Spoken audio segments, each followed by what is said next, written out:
Hello everybody. Today I'm back with a sit-down, and today I would like to talk about the game that has most recently captured my imagination but also my attention. I wasn't even aware that it existed, and has been taking up quite a lot of my time. And I'm talking about the Lord of the Rings strategy battle game by Games Workshop. There is also the Hobbit strategy battle game by Games Workshop.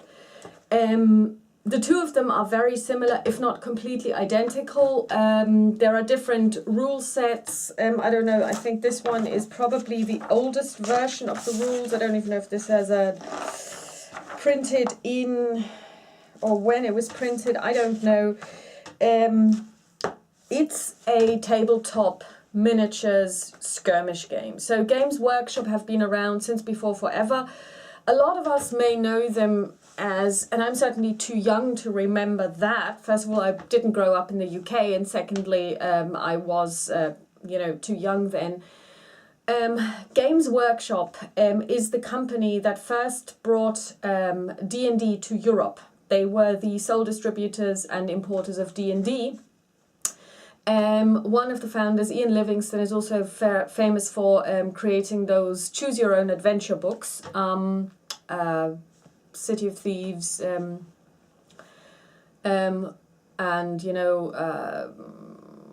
whatever it's called, Hexenmeister von Flammenberg. I don't know what the English version of that book is.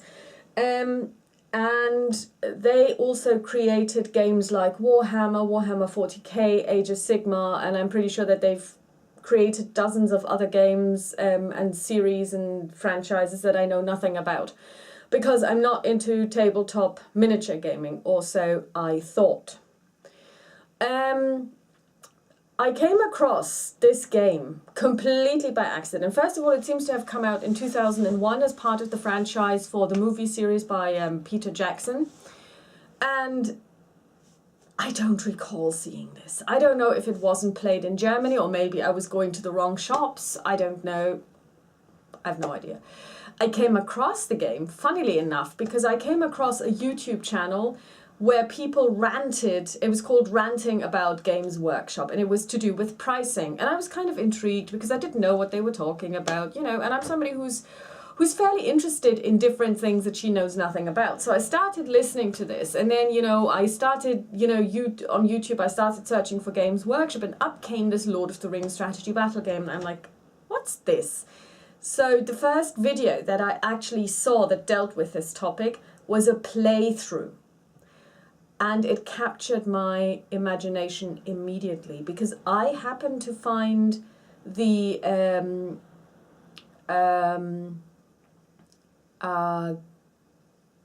I don't know what they're actually called. It's the Hobbit League of Great Britain. So GBHL maybe, Great Britain Hobbit League.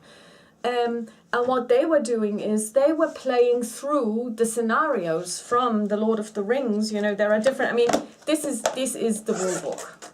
It doesn't only contain rules, it also contains, and I think this is probably true of all Games Workshop publications, it contains the rules, it contains the stats for the different characters. So here we're looking at Eladan and Elrohir. It contains information on how to put together the miniatures. As you can see, these are still the metal miniatures, how you do this and pinning and whatnot. They also contain painting guides, painting dwarves, how to do this, how to build terrain. I guess there is something about, building a fortress, it's all in here. This one doesn't really contain... It does contain some scenarios, but it's more like you can have different types of scenarios. There's a scenario for domination, there's a scenario for there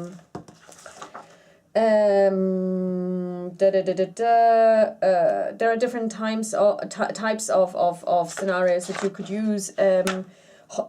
Grand siege, building a fortress, river assaults, building a river and boats, coastal raids, they have, I don't know if it's in here, but there are different types, you know, for example, moving from A to B. So you have one group that needs to cross the terrain from A to B and the other group's trying to intercept them, capture someone, free someone, domination, where you have different points on the map that you need to dominate. So it's really a little bit, it's a lot like a war game, only in the realm of the Lord of the Rings, and it's much more like a war game in the original sense, like the Kriegsspiel that was used to train German officers in the 18th century, in that you have actual miniatures. Only in this case, the miniatures do not represent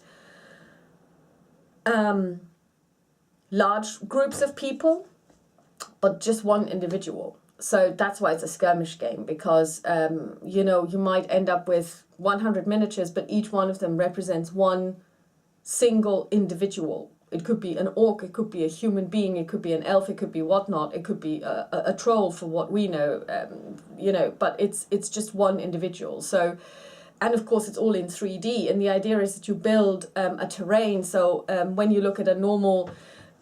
if you look at the Victoria Cross scenario that I was showing you earlier on my channel, it's all flat, and you basically have the different terrains indicated by different drawings on the map. You know, here, when you have a hill, you would actually physically have a hill. So that's, I guess, the main difference for those people who don't know anything about miniature wargaming, just like I did, because I had no interest in it. I had seen Warhammer, but... First of all, I didn't like the miniatures at all. They were so out there and so, you know, over the top that I'm like, no interest. And also, I didn't really understand that there was a story behind it, and I also didn't check. But with Lord of the Rings, the difference is I know the story inside out. I have been playing Lord of the Rings related games for a very long time. And those of you who have been watching... or have even gone through the archives of this channel will have seen my playthrough of The Lord of the Rings by Rainer Knizia, which in my opinion is the best cooperative game I have ever played when it comes to theme, because it represents the theme of sacrifice for the greater good really well. And then of course there's The Lord of the Rings living card game by FFG, which I've been playing religiously, which I've been collecting religiously as well, and it's a really, really, really good game. And along comes this, and I started watching this channel. I mean, one could think, you know, I don't watch TV because there's hardly ever anything on, although I do get the BBC programs, and the BBC is, in my opinion, probably the best channel you can ever go to if you want to see really, really well-made fiction. I'm not so sure about their news sometimes, because the news programs are kind of, I don't know, but when it comes to fiction, the BBC is probably second to none, at least here in Europe. So instead of watching TV, I usually watch YouTube, and I was mesmerized by this, and I watched every single episode. And I realized that there was a campaign mode. So there are, I mean, like I said, this is the basic rule book. But then you've got supplements. And I've only got a few of them. This is just 5 supplements, one of which isn't even a supplement. It's a collection, the best of White Dwarf from The Lord of the Rings. There are just some battle reports in there, but it's mainly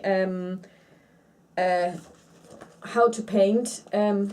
I got all of these off of eBay, by the way, because it's all out of print. And I don't really understand why Games Workshop doesn't just put them out as PDFs, because I would love to buy them off of them. You know, like go to the website, download the PDF and pay for it. I would have no problem with that, but they're not interested apparently. Anyway, it doesn't matter. And you have lovely scenarios. I mean, you can actually play through The Lord of the Rings, and it's not necessarily just the stuff that is, this is the Fellowship, the old version, there's a newer one, with the films. It's more based on the books. So here you've got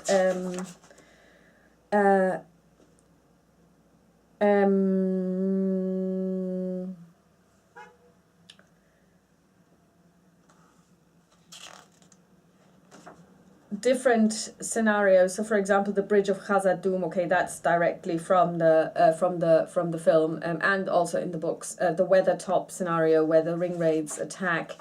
There is also a version of this book where you have scenarios that are not even in the books, but that you know must have happened from the descriptions in the book. So, for example, and I played through two of them. The first one was The Hunt Begins, and the second one is The Trust of Arnor. It's about the fight of the Rangers of the North, the Dunedain, against the ring raids, because it is referred to a couple of times in the books how the Dunedain Watchers actually guard the Shire. They guard the North. That's what they do. They are invisible. Nobody knows that they're there, but that's the importance of their mission as well. Don't be seen. And there are two that I played through, The Hunt Begins and The Trust of Arnor, where basically the ring raids are trying to get into the Shire to find the ring. Now, this isn't really in the books, and it's definitely not in the film, but you can tell by the discussions in the books that this must have happened at some point. And you can play these in campaign mode. So basically, here I've got the Fall of the Necromancer, which deals with something entirely different. This is when Sauron first returns, and it's only hinted at in The Hobbit that actually Gandalf goes off to fight him. So they've basically written scenarios around it, where you have different forces participating. So in Dol Guldur Awakens, you have Thranduil, the 3 wood elf sentinels, 12 wood elf warriors, 4 with elven blades and throwing daggers, and 4 with elf bows, and 4 with wood elf spears. And Evil sends around 4 giant spiders and 2 bat swarms. Now, I don't have bat swarms, but I'll just proxy in stuff from Descent. So, and then In the Nick of Time, and basically what happens is you can play through these using the same heroes, and then at the end of each game, if somebody dies, you have to check, are they really dead? And if they are dead, then you can't bring them back. And I saw a playthrough of this scenario book, and they actually lost, I think it was Galadriel who died. She was just, or was it Arwen? No, Arwen was stabbed by a Morgul blade and then became a ring wraith and then fought on the side of evil. And I thought this was really thematic, because you don't just go there and think, okay, good is necessarily going to win. Good can lose, and it has consequences. And that's what I like about the idea of playing as a thematic sequence of events that have a result in the future that will impact the scenarios that follow. And I thought this was really interesting. I have not come across these charts that they roll on in those videos, the hero advancement chart. So when you roll, then something good happens, or maybe not. I haven't found them yet. I will have to find out where I can get them, but my wish is to play through these and using thematic storylines, using scenarios that allow you to actually play in, in Middle Earth and play stories that make sense, rather than just, and I mean, this is also a possibility. You can also just say, okay, let's do a point match. I'm going to build an army for 600 points. You're going to build an army for 600 points, and we'll just let them clash. I now see the appeal in that too. And I would totally like to try this out as well, just for the fun of it. But what drew me to this game was thematic play. That you are actually acting out a narrative using miniatures, and it's very immersive. Now, what I will say is this is probably more than just a game. If I've ever seen a lifestyle game, this is it. Because you cannot even buy the stuff that you need ready-made. Even today, on eBay you sometimes find painted miniatures, but first of all, they're quite expensive. Not all of them are painted really well. I mean, some of them are painted to such a level that I could do better, and that says a lot. But that's fine. I still buy them and I just strip them or I just paint over them, which is totally fine. But usually when you get something off of Games Workshop, it's unpainted, and sometimes even assembly is required.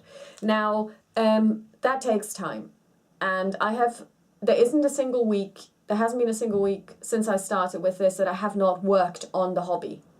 I have not painted, I have not assembled, I have not based, and I've only ever played 2 games.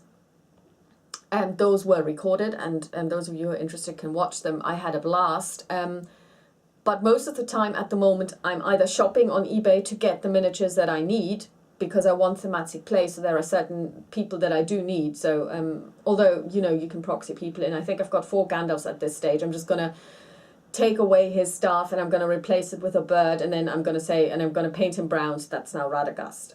You can always do conversions like that. But also it's simply, you have to have a certain amount of miniatures even to make it viable. Like I said, and when I read this out to you, the first one, if you want to play a walk, no, that's the wrong one. If you want to play through Dol Guldur Awakens, you need Thranduil, that's one, 12 Wood Elf Warriors, so 4 with bows, 4 with Wood Elf Spears, and 4 with blades. Plus 3 Wood Elf Sentinels. You could possibly just take 3 elfish characters that you have lying around that don't look like the other 12 and just say these are Sentinels. Or you could get the really lovely Elf Sentinel miniatures, because some of those sculpts are just awesome. I mean, seriously, the sculpts that they have are just awesome. I'm just absolutely blown away by some of them. They're most beautiful. But of course, they're 28mm scale, so they're really small. So painting them, especially if you have eyes like me, and I have no color sense. So when I say I have no color sense, I don't mean that I'm colorblind. I can see all of the colors, but don't ask me if blue and green go together, because I'll just go, I would put them on and wear them together, but you probably shouldn't and can't, and it's going to get you thrown out of vogue immediately. So I can't even think of good color schemes. So if I want to paint, I actually have to rely on this. Or what I usually do is I just go to YouTube or the internet and I Google, painting Grimhammers. There's a brilliant how to paint Grimhammers. Grimhammers is a type of dwarf. Anyone can do it. I mean, anyone can do it. Following these steps, if you have the right paints, anyone can do it. It will probably, when I do it, not look as perfect as it does on the website, but it'll do. It'll do, So it's time consuming and it costs a lot of money. I don't even want to think how much money I've already paid. I mean, I paid 2 play mats. I bought 2 play mats, and I think I paid £90 for them together. It's a lot of money. I don't know how much money I've spent on. Well, I can tell you that I spent about €200 on paints.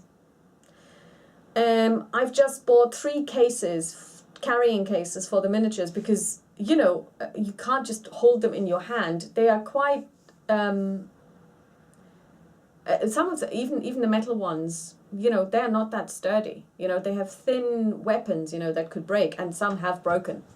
Or I've got some that were broken when I got them, but I knew that they were broken, so it's not a problem. So carrying cases, I paid €150 for those, plus some spray cans for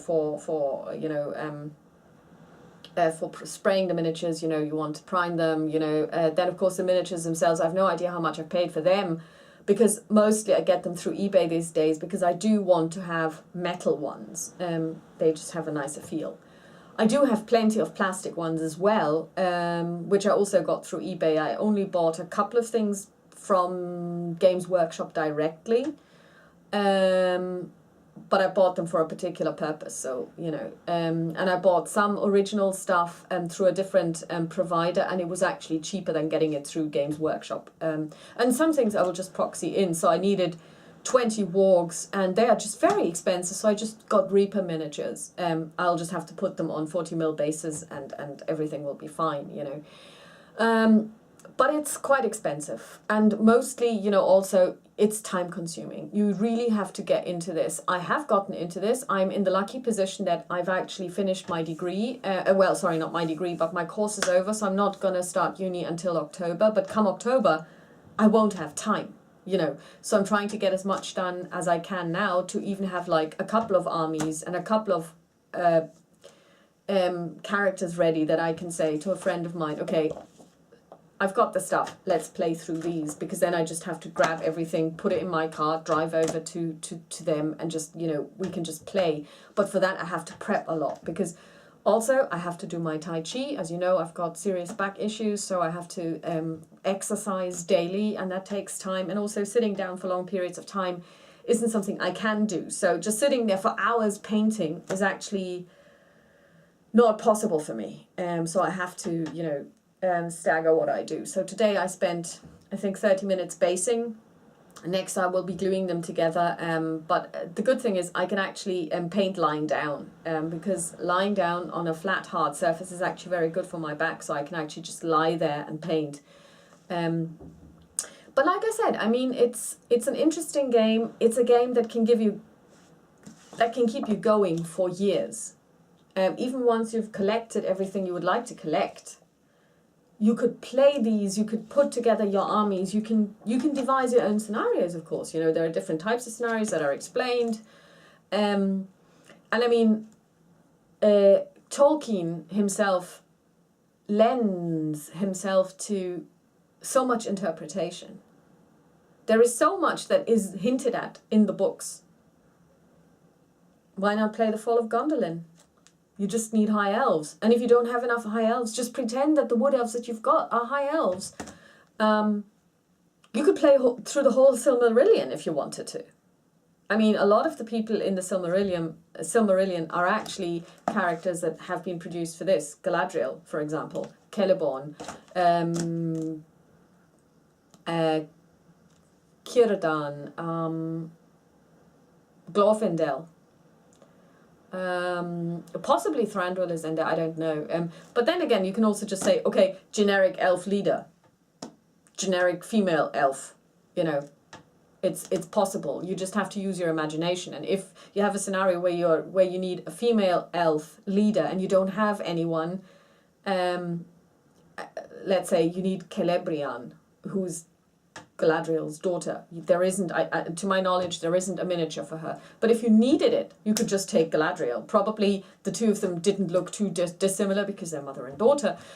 You just have to use your imagination. So I don't have any problem. I'm also not somebody who says, oh, it has to be the right miniature. You know, Aragorn at Weathertop, there is a miniature apparently where he's holding a burning brand. I'm like, I'll just have to imagine that he's holding a burning brand. I'm not going to try and hunt down that particular miniature. I've got 3 Aragorns. That's it. I'm not going to...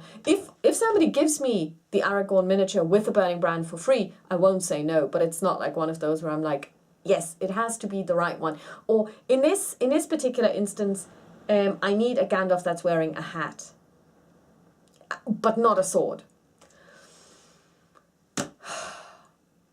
Yeah. There, I think my ability to suspend disbelief is quite high. I'm not a perfectionist to that level. But I take my hat off to all those people who actually spend that much time, that much effort, and that much love on this game going, oh, and I want just the right Gandalf, and I need just the right pose and just the right miniature, and I will hunt it down and I will paint it to perfection. That's brilliant. But that's not the way I would play this game. I also play for fun. And this brings me to the next point, and that is, would I ever go to tournaments? Because there are tournaments, I checked it out, there are even tournaments coming up in Nottingham now. And the answer is no. Because they even have referees. and people will argue over rules, and that's just not me. I want to, I mean, maybe you're talking about rules. The rules are fairly simple, but they're not simplistic. They do what you need the rules to do. They will allow you to play a complex game without the game being complicated. There is no Chrome in here. The rules do exactly what you need the rules to do. They have, I would say, probably developed over time in that they have introduced things like feinting and piercing strike and so on and so forth. I haven't found them in this one because this is the old one. It could be that they were introduced with The Hobbit. I don't know. But you can play without this. And if you look at the British Hobbit League videos, they actually use the old rules, and it's totally okay. Nobody's, and they keep saying we use the old rules, and it's not a problem at all. But I'm not a rules lawyer. I do want to play by the rules. To me, it's important. And if I miss a rule, and actually when I played Victoria Cross, I did miss a couple of rules, which might have basically made it a little less terrible for the English player, because obviously the British lost when I played it, and I will have to play it again, this time by the rules. You know, I made two mistakes. Number one was when the Zulu player comes on board, this is count as their move action, but I let them come on board and moved, so the advancement was much quicker. And also when they came through the through into the hospital, I didn't realize that you can only have eight points of troops per square. I let them just all in, so that would have made a huge difference as well, because they couldn't have stormed in as quickly as they did. So again, that's my mistake. I don't know if the English players still would have won, or would have won if I hadn't made those mistakes. But of course, it means I did make mistakes, and I would like to rectify them and next time play by the rules. But I'm not a rules lawyer. And if I get into conflict with somebody saying, yeah, but I mean, you moved this one 6.5 inches instead of just 6 inches and gone, I'm like, okay, then if this is what you feel, just move it back by 1/2 inch. I'm not bothered. I want to play a story. I want to experience a story. I don't want to wipe the floor with my opponent. So no tournaments for me. Well, the one thing I will say is that this game has basically brought me full circle as a gamer. Because when I was a child, I had Playmobil miniatures. So they're little plastic dudes, and, you know, they have houses and God knows what. Now, they're this big, actually. They're not very small, and they've got horses and everything. And I had a collection of those. And I played, when I was a child, I read books by Rosemary Sutcliffe, who's an English writer who wrote books about Roman Britain. The Lantern Bearers, The Sword and the Threshold, The Eagle of the Ninth are just some of her more famous ones. And I was always interested in history. Of course, I had been learning Latin since I was 10, so this was all very fascinating to me. So I basically built a little fort, and that was the Roman castle, the fortress where the Romans were basically sitting somewhere in the British landscape. And then I had all of those, you know, Britons that were the Celts that were basically trying to take this castle. And I was playing this for years, and I was telling these stories probably until I was 13, 14, because I just thought it was fascinating, on my bedroom floor. The thing was, I didn't have any rules. I didn't roll any dice. So depending on how I felt that day, you know, the one or the other side won. But it was really like, you know, me telling this story, you know, what's happening, why are they clashing, and so, you know. And so in a way, this does take me back to those days when I was playing that kind of game, and it's nice. So I'm reliving my youth. And the funny thing is, when this first came out, I would not have been able to play it because I just wouldn't have been able to afford it, even at those prices. So in a way, I'm playing this now at age 43 because I can now afford it. And the funny thing is, the other day, I was in the coffee corner where I work, and there were two girls talking about the local game store. There is only one, but I'm not going to mention it because I'm not affiliated to them. And I didn't hear the whole conversation, but just a part of it. And she said, well, it's basically grown-up men standing around a table and pushing around little figures. They were obviously playing some miniature game, maybe X-Wing or God knows what they were playing, or maybe Warhammer or Age of Sigmar. And she had obviously observed this, and maybe her boyfriend was playing too. And I thought, yeah, first of all, it's not just grown men, but secondly, yes, this is pretty much what it is. And it gave me an insight again into what gamers look like to non-gamers. And it was quite clear from the way she was talking, the way she was saying it, that she couldn't grasp why anyone would be doing this, why anyone would be spending time on this and possibly money and whatnot. Yeah, but then again, I honestly don't understand crocheting. So I guess each to their own. And on this happy note, keep gaming, and I wish you a pleasant weekend. Bye bye.